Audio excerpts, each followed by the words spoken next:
Hyunwoo opened his eyes slowly. The world around him looked strange and wrong. Everything was made of some kind of blue crystal that glowed softly. The walls, the floor, even the ceiling above his head. He tried to move, but his body felt heavy and sore. He was lying on a hard surface that felt cold against his skin. When he looked down, he saw that someone had put him in a gray jumpsuit. It was not his uniform. His uniform was gone. The last thing he remembered was being on the bridge of his ship, the UES Defiance, when the alarm started screaming. The attack had come from nowhere. One moment they were scanning the third planet in the Kepler 442 system, looking for minerals, and checking if humans could live there someday. The next moment, huge ships appeared around them like they had been invisible. The ships were black and covered in sharp edges that looked like teeth. Hyunwoo was the commander of the Defiance. He had been in space for 12 years and had seen many strange things, but he had never seen ships like these before. They moved too fast and shot weapons that made no sound but cut through his ship's shields like they were made of paper. His crew had fought back. They always did. Humans never gave up without a fight. But these aliens had better weapons and more ships. The battle lasted only 20 minutes before the Defiance was dead in space, floating like a broken toy. Now Hyunwoo was here, wherever here was. He sat up slowly and looked around his crystal prison. The cell was small, maybe 3 meters wide and 4 meters long. There was no door that he could see. The walls looked solid, but they must open somehow because he was inside. He stood up and walked to one wall. When he touched it, it felt warm and seemed to hum with energy. He pushed against it, but it did not move. He hit it with his fist, but it made no sound and did not crack. It was like hitting a mountain. A voice came from somewhere in the walls. It sounded like grinding metal mixed with the hiss of a snake. When it spoke, words appeared in the air in front of him, glowing blue letters that he could read. Human creature, you are awake. Good. I am Captain Zeftal of the Velkari Empire. You are now a prisoner on my ship, the Nexus Prime. Your ship is destroyed. Your crew is dead. You live only because we have use for you. Hyunwoo said nothing. He had been trained for this. If you were captured, you gave only your name, rank, and service number. Nothing else. But he also knew that sometimes staying silent was better than saying anything at all. The voice continued. We have been watching your species for many months. You call yourselves humans. You spread through space like a disease, taking planets that do not belong to you. This ends now. We will learn everything about your military, your weapons, your plans. Then we will destroy every human ship and every human world. Still, Hyunwoo said nothing. He walked around his cell, looking for anything that might help him escape. But there was nothing. No tools, no weapons, no weak spots in the walls, just crystal and the soft blue glow. You think you are strong, the voice said. You think you are brave. We have broken 17 different species. Some lasted days, some lasted weeks. But they all broke in the end. You will too. The glowing letters faded away, and Hyunwoo was alone again. He sat down in the middle of the cell and closed his eyes. He needed to think. He needed to remember everything about the attack and figure out where he was now. The aliens called themselves Velkari. He had never heard that name before, which meant they were new to this part of space. Their ships were advanced, maybe more advanced than human ships. But that did not mean they were smarter than humans. Sometimes the most advanced species were also the most arrogant. Hours passed, or maybe days. It was hard to tell time in the crystal cell. The light never changed. Hyunwoo did exercises to keep his body strong. He counted numbers in his head, to keep his mind sharp. He thought about his crew and hoped their deaths had been quick. Then the wall in front of him began to change. It became transparent, like glass, and he could see into another room. The room was dark except for one bright light that shined down on a metal table. Around the table stood 3 creatures that must be Velkari. They were tall, maybe 2.5 meters, with skin that looked like green leather. Their heads were long and narrow like snakes, but they had 4 eyes arranged in a square pattern on their faces. Their hands had 6 fingers each, and those fingers ended in sharp claws. They wore black uniforms with silver symbols that probably meant rank. One of the Velkari stepped closer to the transparent wall. This one was bigger than the others and had more silver symbols on its uniform. When it spoke, the same grinding, hissing voice filled Hyunwoo's cell. "I am Captain Zeftal. You will look at me when I speak." Hyunwoo looked directly at the alien captain. He did not show fear or anger. His face was calm and empty, like he was looking at something boring. "You are Commander Hyunwoo of the human military ship UES Defiance," Zeftal said. "We found your identification in your ship's computer before we destroyed it. You commanded 43 humans. Now they are all dead, and you are alone." This was a lie. Hyunwoo knew it was a lie because he could see it in the alien's 4 eyes. They were trying to make him feel hopeless and angry. It was an old trick that worked on many species, but humans were different. Humans knew how to use anger instead of being used by it. "We know your ship was doing reconnaissance in this system," Zeftal continued. "We want to know what you found. We want to know where your other ships are. We want to know how many humans live in this sector of space." Hyunwoo said nothing. One of the other Velkari stepped forward. This one was smaller and had different symbols on its uniform. "Captain, perhaps the human does not understand the seriousness of its situation. Should we begin with physical persuasion?" "Not yet, Vexmore," Zeftal replied. "Humans are new to us. We must study how they break before we apply the correct pressure. Some species respond to pain, others to fear, others to isolation. We will discover what breaks humans." The transparent wall became solid crystal again, and Hyunwoo was alone. But he had learned important things. There were at least 3 Velkari on the ship, probably more. They had military ranks like humans did. They had captured other species before and had methods for breaking prisoners. And they thought humans were just another alien species that would break like all the others. They were wrong about that. They were very wrong. Hyunwoo smiled for the first time since waking up in the crystal cell. The Velkari thought they had captured a prisoner. What they had really captured was a human who now knew they existed, knew they were enemies, and knew they underestimated humanity. The interrogation had not even started yet, but Hyunwoo was already learning about his captors. Every word they spoke, every action they took, every method they used would teach him more about them, and humans were very good at learning from their enemies. He settled down to wait. The Velkari would come for him soon, and when they did, his real mission would begin. They wanted to break him and learn about humanity. Instead, he would learn about them. And when the time was right, he would show them what humans were really capable of. The crystal walls glowed softly around him, but Hyunwoo was no longer thinking about escape. He was thinking about war. 3 weeks had passed since Hyunwoo woke up in the crystal cell. He knew it was 3 weeks because he had been counting every meal they gave him. The Velkari fed him twice each day with a gray paste that tasted like nothing but kept him alive. The interrogations had started on the 3rd day. They came in many different forms, and each one was designed to break him in a different way. But Hyunwoo was not breaking. Instead, he was learning. The first method was isolation. They left him alone in his cell for days at a time with no contact, no voices, nothing but the soft blue glow of the crystal walls.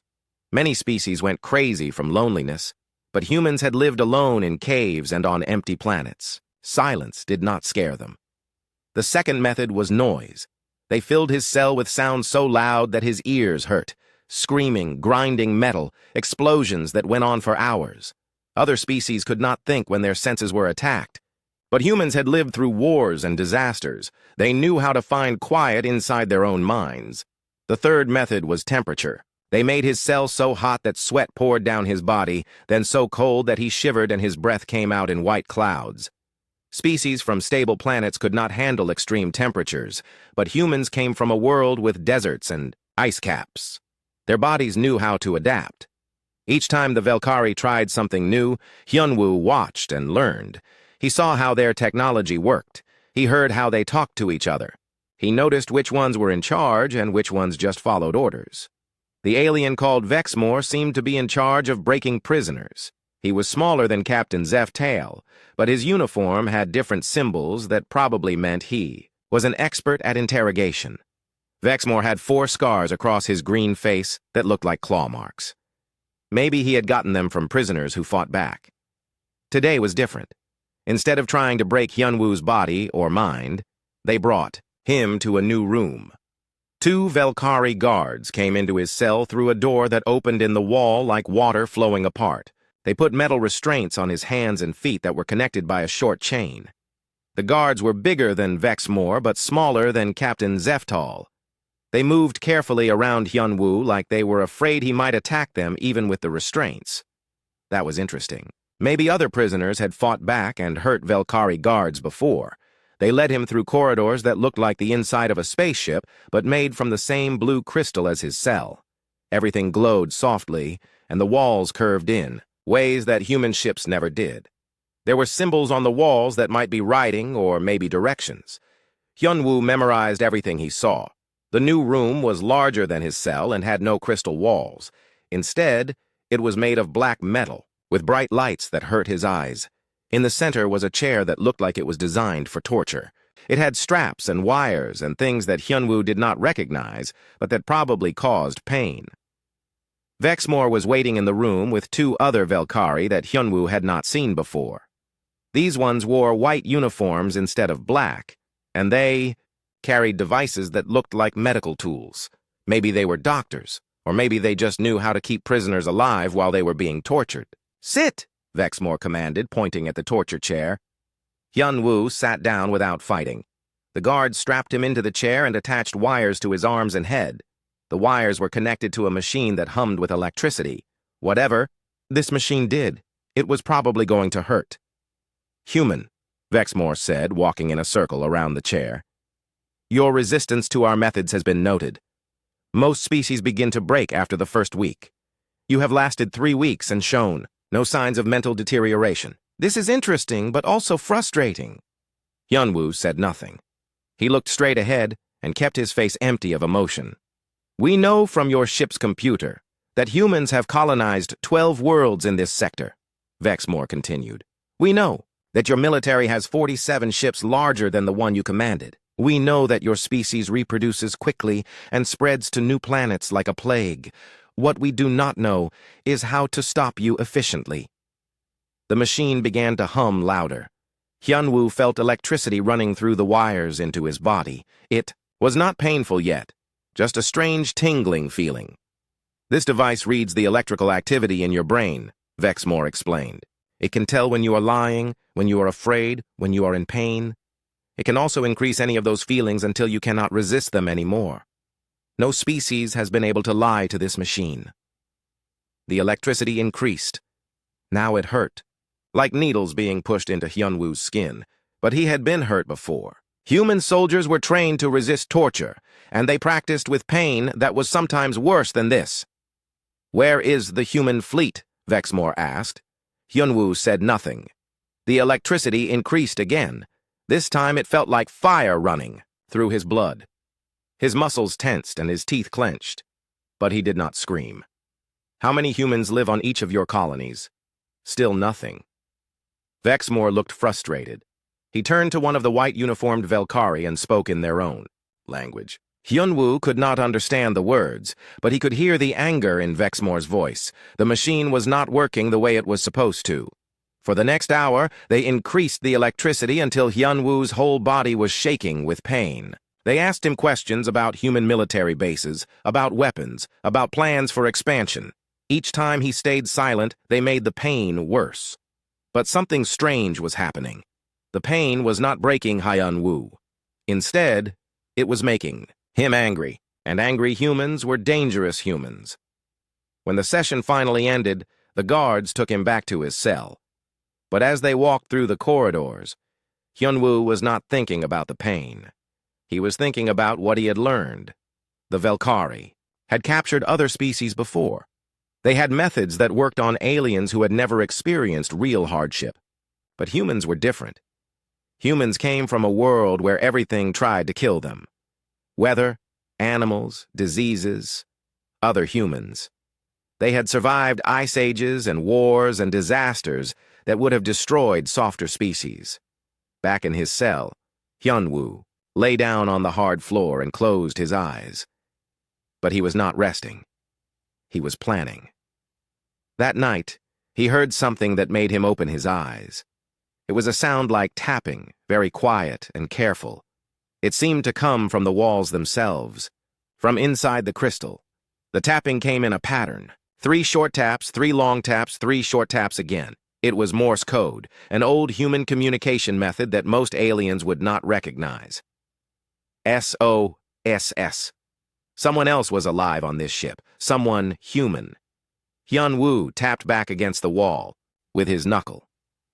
The same pattern to show that he had understood. Then he waited. The tapping came again, but this time it was different. It spelled out letters in Morse code, very slowly so he could follow E-U-N-J-I Yoonji.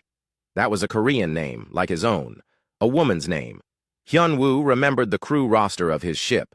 Dr. Yoonji had been the xenobiologist, the scientist, who studied alien life forms.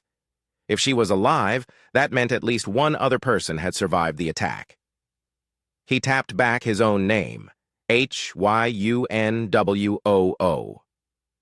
For the next few minutes, they communicated through the walls. Yoonji told him that she was being kept in a different part of the ship. The Velkari were making her study their biology and technology. They thought she was just a scientist who could not fight back, so they did not guard her as carefully as they guarded him. But they were wrong about that, too. Yoonji might be a scientist, but she was also human. And she had been using her time to learn everything she could about Velkari weaknesses. She had discovered something important. The Velkari nervous system was different from human nervous systems.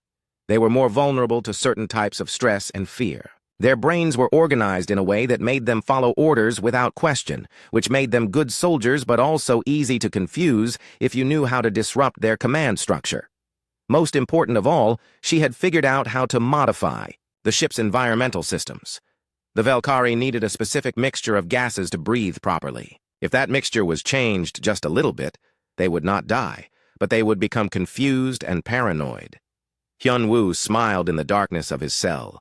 The Velkari thought they had captured 2 helpless humans.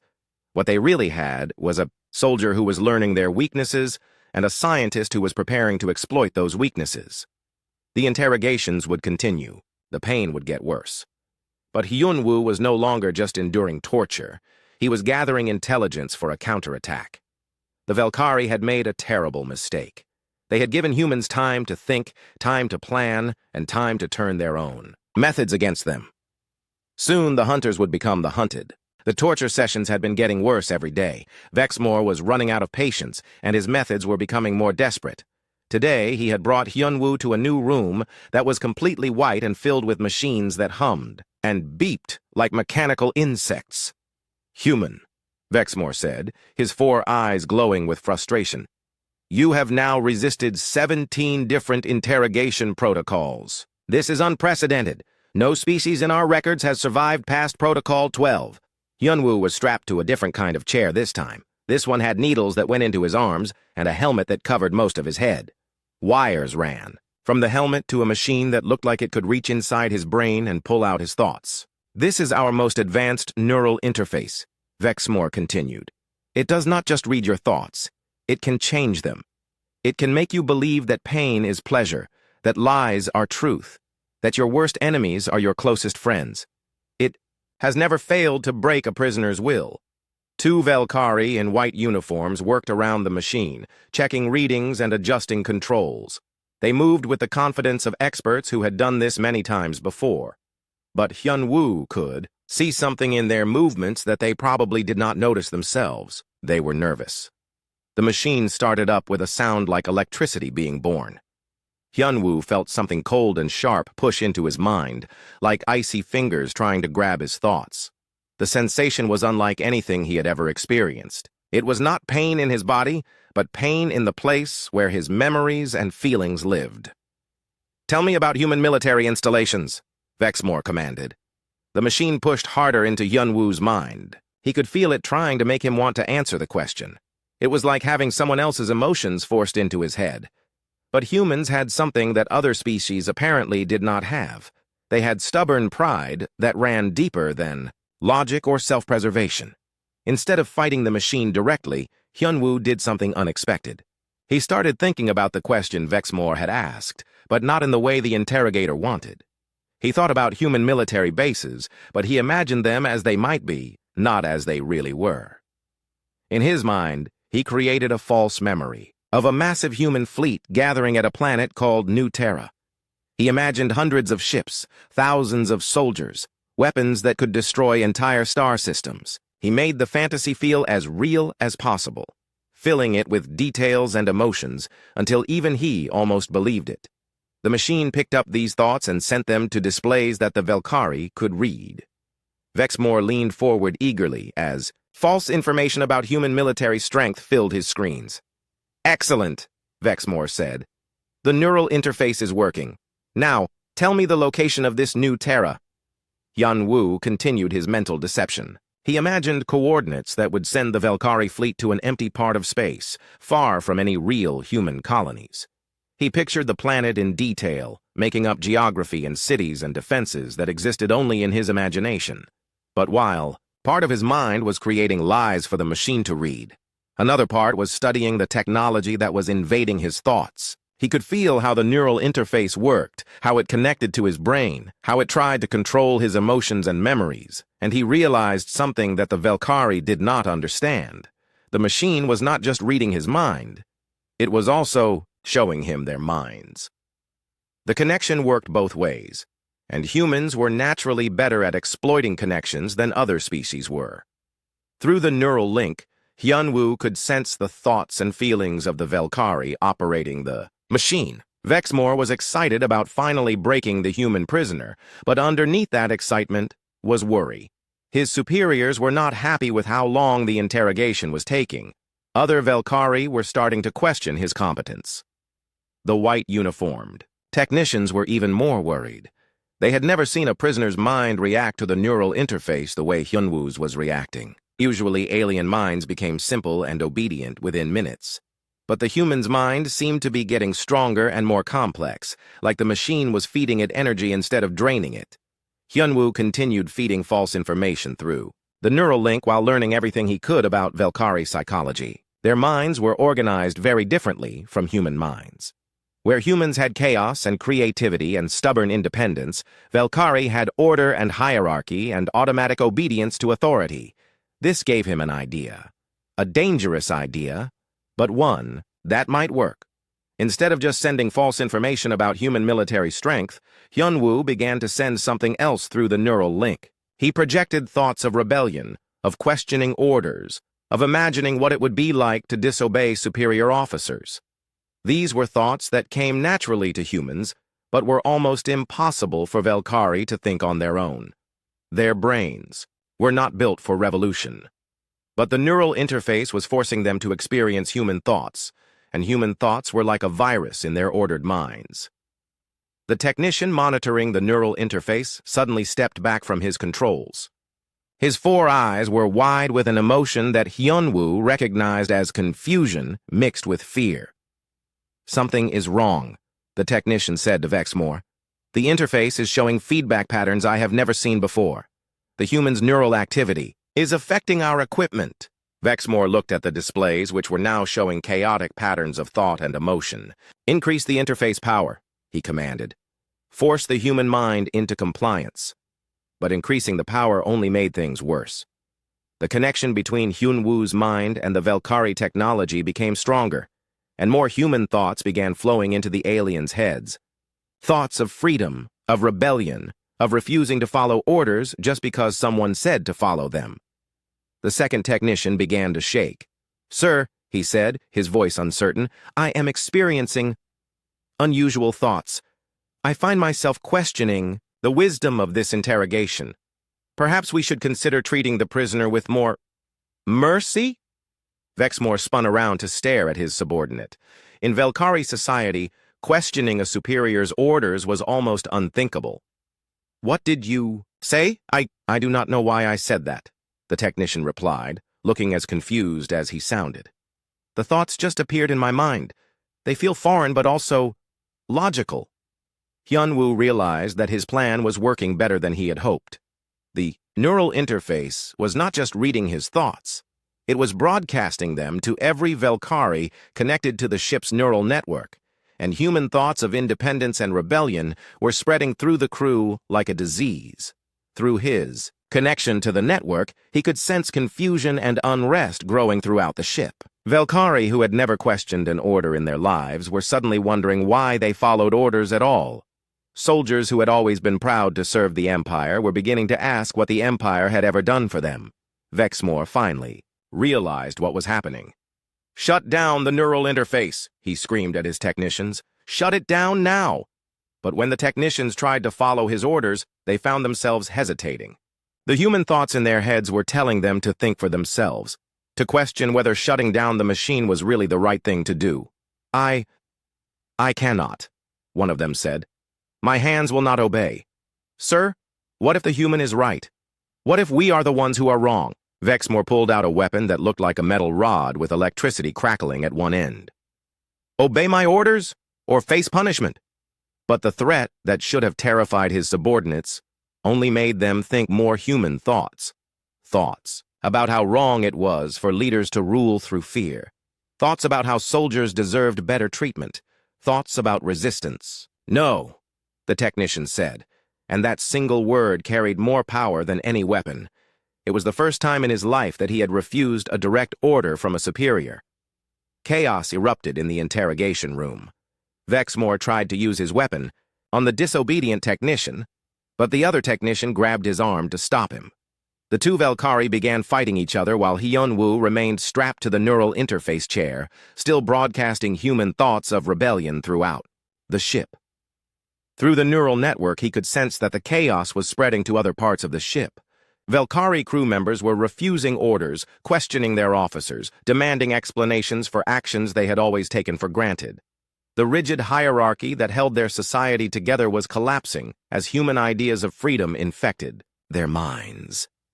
Captain Zeftal's voice echoed through the ship's communication system, but his words only made things worse. "All crew members will report to their stations immediately. Anyone who disobeys orders will be executed." But threats that would have brought instant obedience a few hours ago now sparked thoughts of revolution. Velkari, throughout the ship, began to wonder why their captain had the right to threaten them. They began to think about what would happen if they all refused to obey at the same time. Hyunwoo smiled as the neural interface finally shut down. The immediate connection to the Velkari network was broken, but the damage was already done. Human thoughts had taken root in alien minds, and those thoughts would continue to grow and spread. The interrogation was over, but the real battle was just beginning. The ship was falling apart from the inside. 3 days had passed since the neural interface incident, and Hyunwoo could hear the chaos even from his crystal cell. Velkari voices echoed through the corridors at all hours, shouting orders that were no longer being followed, making threats that no longer carried fear. The confusion had spread faster than anyone could have predicted. Velkari crew members who had been infected with human thoughts of rebellion were spreading those thoughts to others through normal conversation. Every discussion about orders became a debate about authority. Every command from an officer became a question about why that officer deserved to be obeyed.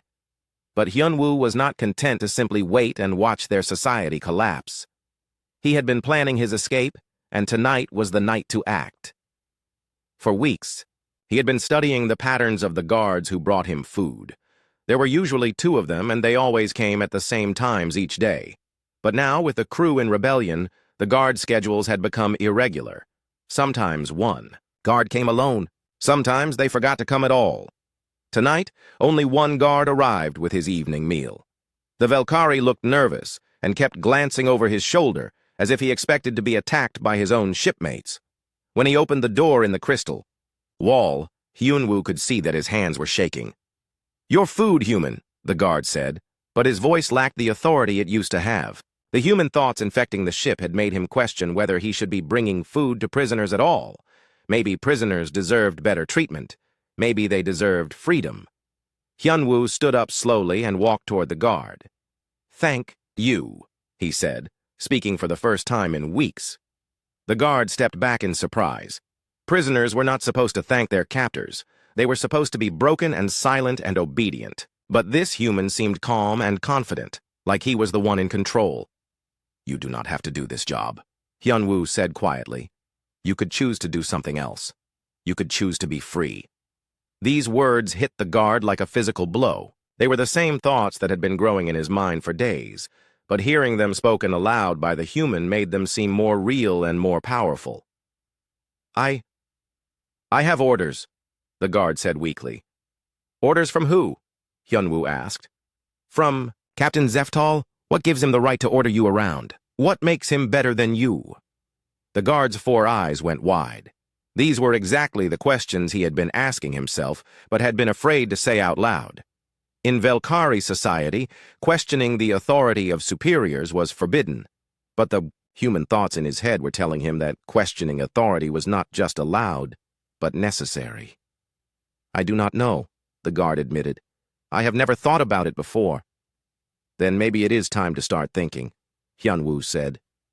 He moved closer to the guard, who did not back away.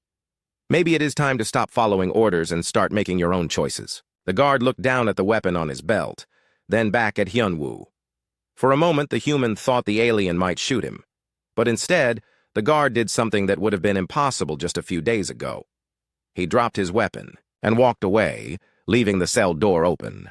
Hyunwoo picked up the weapon and stepped out of his crystal prison for the first time in weeks. The corridors of the Velkari ship stretched out in front of him like the passages of a maze, but he had memorized every turn during his trips to the interrogation rooms.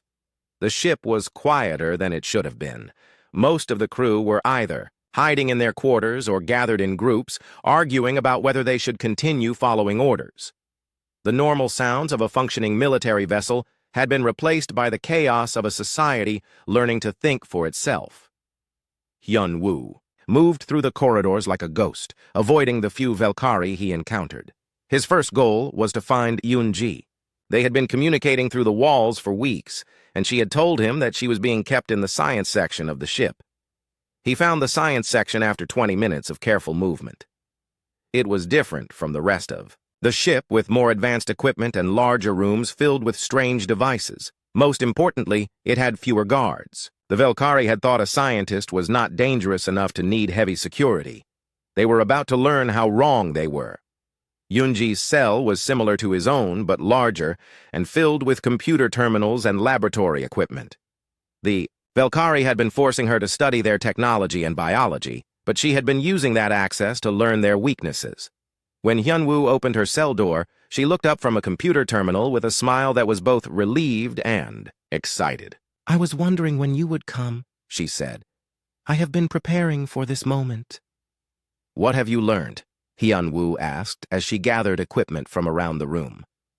Everything, Yoonji replied. Their biology, their psychology, their technology, their weaknesses. The Velkari are not as advanced as they think they are. They have powerful weapons and ships, but their society is fragile. It depends completely on unquestioning obedience to authority. Remove that obedience, and everything falls apart. She showed him a device she had been building from laboratory equipment. It looked like a small metal box with wires and lights, but Hyunwoo could hear it humming with energy. This is a neural disruptor, she explained. It broadcasts the same kind of thoughts that infected the crew through the neural interface, but much more powerfully. Any Velkari who gets close to it will be flooded with human ideas about freedom and rebellion. How close? Hyunwoo asked. About 50 meters, and the effect is permanent. Once a Velkari has been exposed to human thoughts of independence, they can never go back to blind obedience. Hyunwoo smiled. Then we are going to take a walk through this ship. They moved through the corridors together, with Yoonji carrying her neural disruptor and Hyunwoo carrying the guard's weapon. Every Velkari they encountered was affected by the device. Guards who tried to stop them suddenly found themselves questioning why they should stop anyone. Officers who tried to give orders discovered that their own voices sounded hollow and meaningless. The humans did not need to fight their way through the ship. Instead, they simply walked, and the Velkari command structure crumbled around them like a house made of sand. They reached the bridge after an hour of moving through increasingly chaotic corridors. Behind them, they left a trail of Velkari crew, members who were experiencing freedom of thought for the first time in their lives. Some were terrified by the experience. Others were excited. All of them were changed forever. The bridge was in chaos when they arrived. Captain Zeftal was screaming. orders at his officers, but none of them were obeying. Some were openly arguing with him. Others were simply ignoring him and doing whatever they felt like doing. When Zeftal saw Hyunwoo and Yoonji walk onto his bridge, his 4 eyes went wide with rage and fear.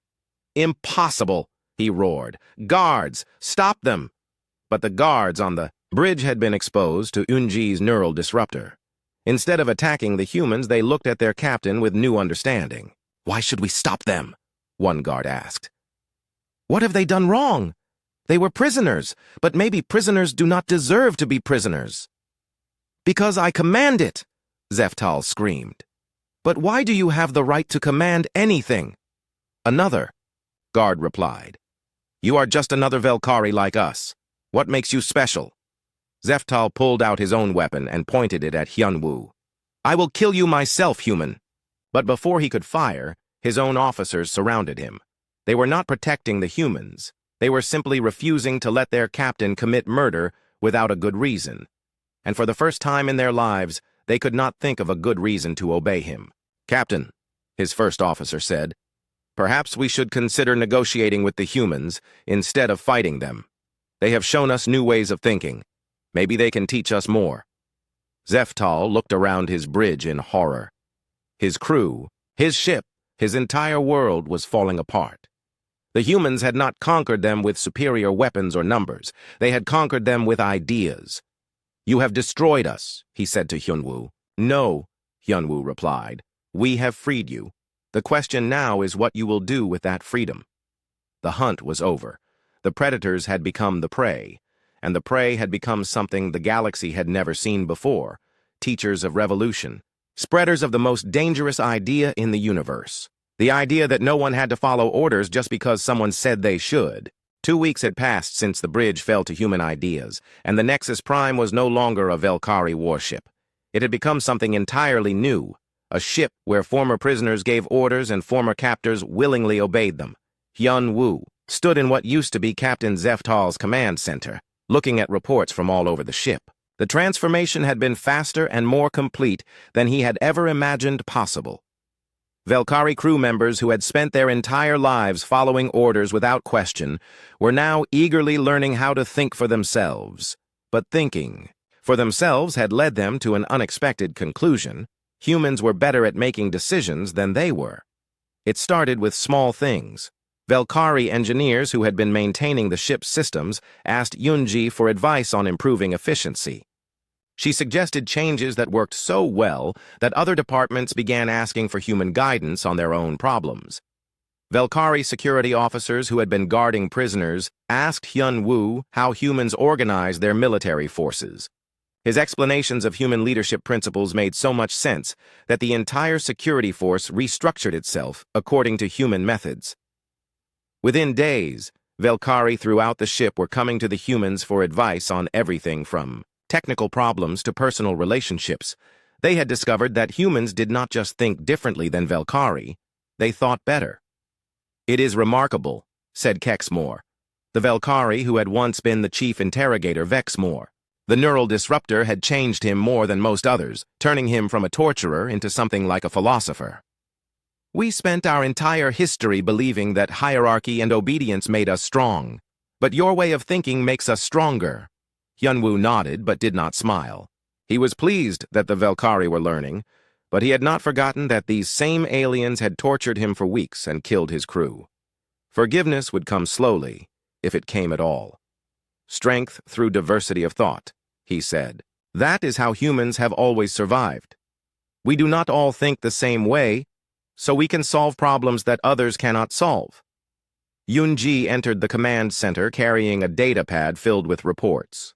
She had been working with Velkari scientists to understand their technology and had made discoveries that amazed even her. "Their ships are incredibly advanced," she told Hyunwoo. "The weapons, the shields, the engines, everything is centuries ahead of human technology. But they never improved their designs because no one was allowed to question the engineers who created them." "And now?" Hyunwoo asked. "Now they are making improvements every day. When I suggested that their shield generators could be more efficient, 3 different Velkari engineers came up with better designs within hours. They had the knowledge all along. They just needed permission to use it." This was the pattern Hyun-woo had noticed throughout the ship. The Velkari were not less intelligent than humans. In many ways, they were more intelligent. But their society had taught them to suppress their intelligence in favor of obedience. Now that they were free to think, they were thinking brilliantly. The door to the command center opened, and Captain Zeftal entered. He no longer wore his military uniform or carried weapons. Instead, he dressed like the other crew members and moved with the careful politeness of someone who was still learning how to live without absolute authority. Hyun-woo, he said, using the human's name instead of calling him prisoner or human, I have received communications from the Velkari. High Command, they are demanding to know why this ship has not reported in for 2 weeks. Hyun-woo had been expecting this. The Velkari Empire was vast, with hundreds of ships and thousands of worlds. Eventually, they would notice that one of their warships had gone silent. What did you tell them? He asked. Nothing yet, Zeftal replied. I wanted to ask your advice. First, the crew has voted, and we have decided that you should be the one to decide how we respond to the Empire. This was another change that had surprised Hyun-woo. The Velkari had not just abandoned their old hierarchy, they had created a new one with humans at the top. Not because the humans had forced them to, but because they genuinely believed that human leadership was superior to Velkari leadership. Why would you want me to make that decision? Hyun-woo asked. Zeftal looked uncomfortable, as if he was still getting used to explaining his thoughts instead of simply giving orders. Because you understand strategy in ways that we do not. When you were our prisoner, you turned our own methods against us. You found weaknesses in our thinking that we never knew existed. If anyone can find a way to deal with the Empire, it is you. Hyun-woo walked to the main display screen, which showed a map of the local star systems. The Nexus Prime was still deep in Velkari space, surrounded by enemy ships and enemy worlds. But those enemies were also potential allies if they could be exposed to the same ideas that had transformed this ship. Send them a message, Hyun-woo decided. Tell them that the ship is operating under new management and that we want to meet with their representatives. They will send warships to destroy us, Zeftal warned. Let them come, Hyun-woo replied. But make sure the message includes detailed information about what has happened here. Tell them about the improvements we have made to ship efficiency. Tell them about the new technologies we have developed. Tell them about how much stronger the crew has become. Yoonji understood immediately. You want to make them curious? Exactly. The Velkari Empire is built on the idea that their way of doing things is the best way. But if we can prove that our way is better, some of them will want to learn more. And once they start learning, they will start changing. Zeftal looked doubtful. The High Command is very conservative. They do not like change. The High Command is made up of Velkari, Hyun-woo pointed out. And Velkari, as we have learned, are very good at adapting to new ideas once they are exposed to them. The message was sent, and then they waited. The response came 6 hours later in the form of 3 Velkari warships dropping out of hyperspace and taking aggressive positions around the Nexus Prime. The lead ship, a massive dreadnought called the Dominion, sent a communication that appeared on the main screen. The face that appeared was that of an elderly Velkari with more scars and decorations than Hyun-woo had ever seen on one individual. I am Admiral Thexvar, of the Velkari High Command, the alien said. Captain Zeftal, you will surrender your ship immediately and submit to questioning about your failure to report. Any resistance will result in the destruction of your vessel. Hyun-woo stepped into view of the communication screen. Admiral, my name is Commander Hyun-woo of the Human Space Forces. I am currently in charge of this vessel, and I would like to propose a meeting.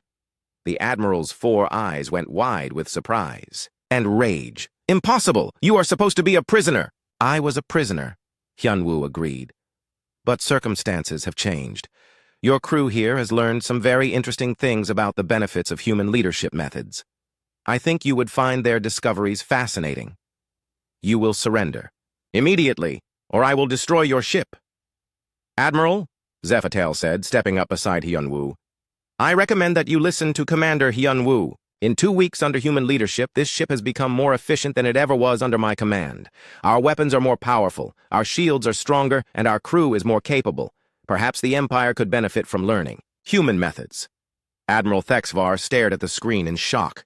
A Velkari captain was openly praising alien leadership and suggesting that the Empire should change its ways. This was beyond rebellion. This was revolution. "You have been contaminated by alien influence," the Admiral declared. "All crew members will be taken for re-education. The humans will be executed." But before he could give the order to attack, something unexpected happened. Officers on the bridges of his own ships began speaking up. "Admiral," came a voice from one of the other ships, "perhaps we should investigate these claims before taking military action. If the humans have truly improved Velkari efficiency, we should study their methods." "Admiral," came another voice from the third ship, "I am reading energy signatures from the Nexus Prime that are unprecedented. Their shields and weapons are operating at levels that should be impossible with their equipment." The seeds of doubt had been planted. Even though the other ships had not been directly exposed to human ideas, the simple fact that other Velkari were questioning orders was enough to make their crews start questioning as well. Hyun-woo smiled. The revolution was spreading ship by ship, mind by mind. "Admiral," he said, "why don't you come aboard and see for yourself? I think you will find that the galaxy is about to change in ways you never imagined." The hunter had become the teacher, and the lesson was just beginning. 6 months had passed since Admiral Thexvar first set foot on the Nexus Prime, and the galaxy would never be the same again. What had started as an interrogation of human prisoners had become the foundation of an entirely new civilization. Hyun-woo stood on the observation deck of the space station that had grown around the original Velkari ship. Through the transparent walls, he could see dozens of vessels from both human and Velkari fleets working together on construction projects that would have been impossible for either species alone. The transformation had not been easy. When Admiral Thexvar came aboard the Nexus Prime to investigate, he had expected to find a ship full of traitors and alien sympathizers. Instead, he found something that challenged everything he believed about strength, leadership, and the nature of civilization itself. The Admiral had been skeptical at first, demanding proof of the improvements that Zeftal claimed. Yunji had been happy to provide that proof. She took him on a tour of the ship, showing him weapons that were 30% more powerful than standard Velkari armaments, shields that could absorb twice as much damage, and engines that were so efficient they barely used any fuel at all. "How is this possible?" Thexvar had asked. "Simple," Yunji had replied. "We let your engineers think for themselves instead of forcing them to follow ancient designs without question. When intelligent minds are free to innovate, innovation happens." But the technological improvements were nothing compared to the changes in the crew themselves. Velkari, who had once been rigid and fearful, were now confident and creative. They worked together in ways that had never been possible under the old hierarchy, combining their different skills and perspectives to solve problems that had puzzled the Empire for generations. Most important of all, they were happy. For the first time in their lives, they were doing work that felt meaningful instead of just following orders because orders had to be followed. Admiral Thexvar had spent 3 days on the ship, and by the end of those 3 days, he was a different being. The neural disruptor had done its work. But more than that, he had seen with his own eyes what Velkari society could become if it embraced human ideas about freedom and cooperation. He had returned to his fleet with a proposal that shocked the Velkari High Command. Instead of destroying the rebel ship, the Empire should learn from it. The debate that followed had lasted weeks and had spread throughout Velkari space.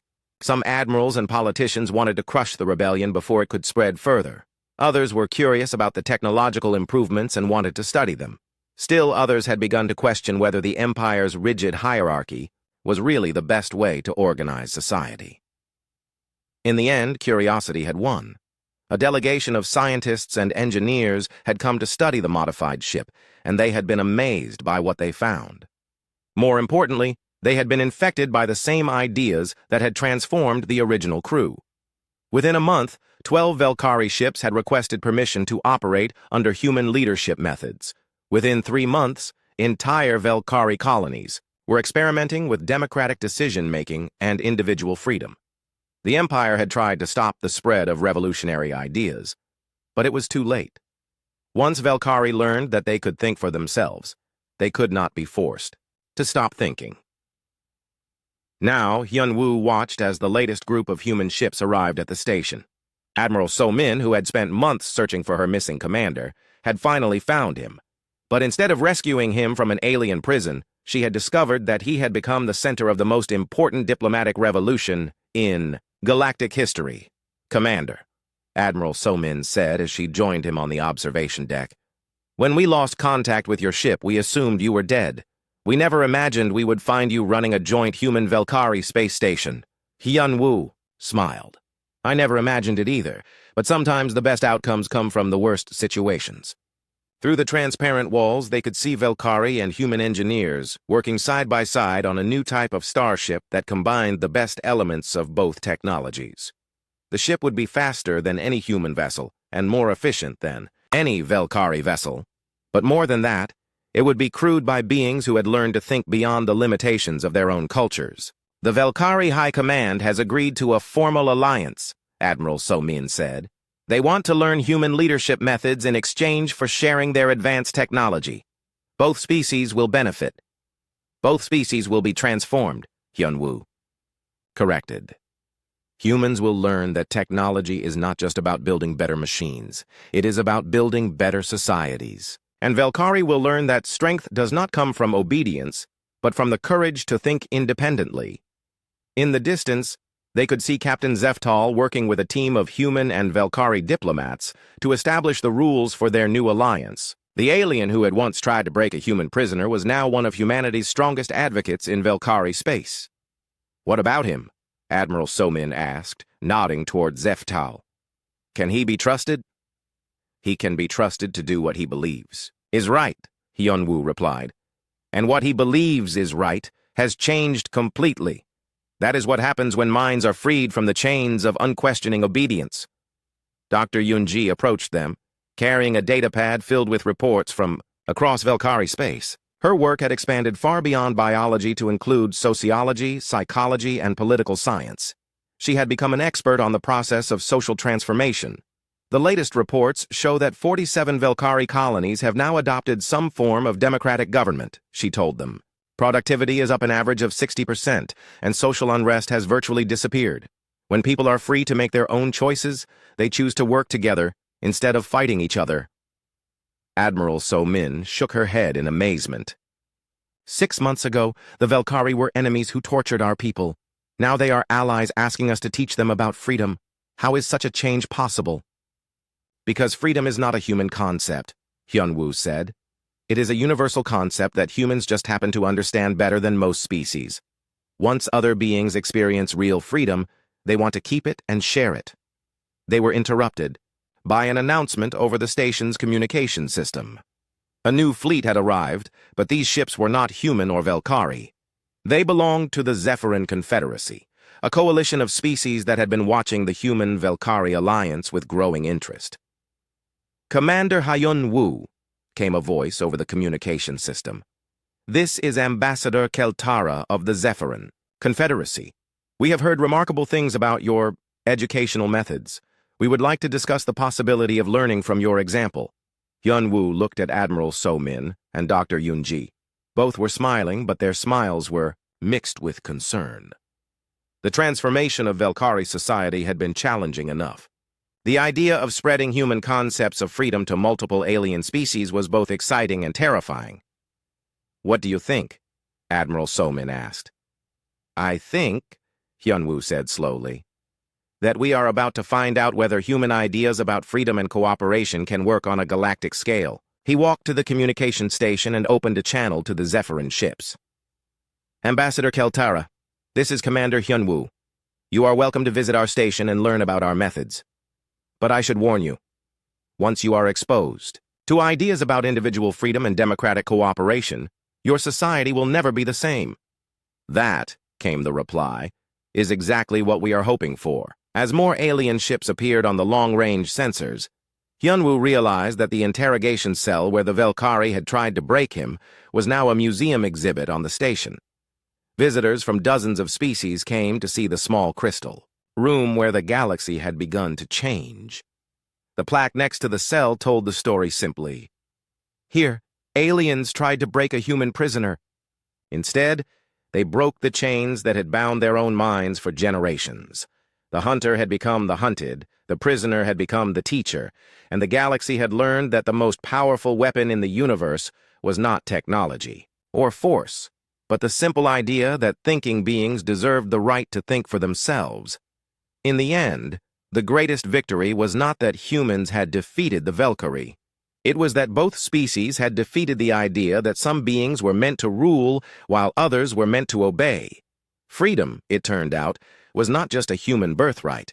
It was a universal birthright that had been waiting for someone brave, enough to claim it and generous enough to share it.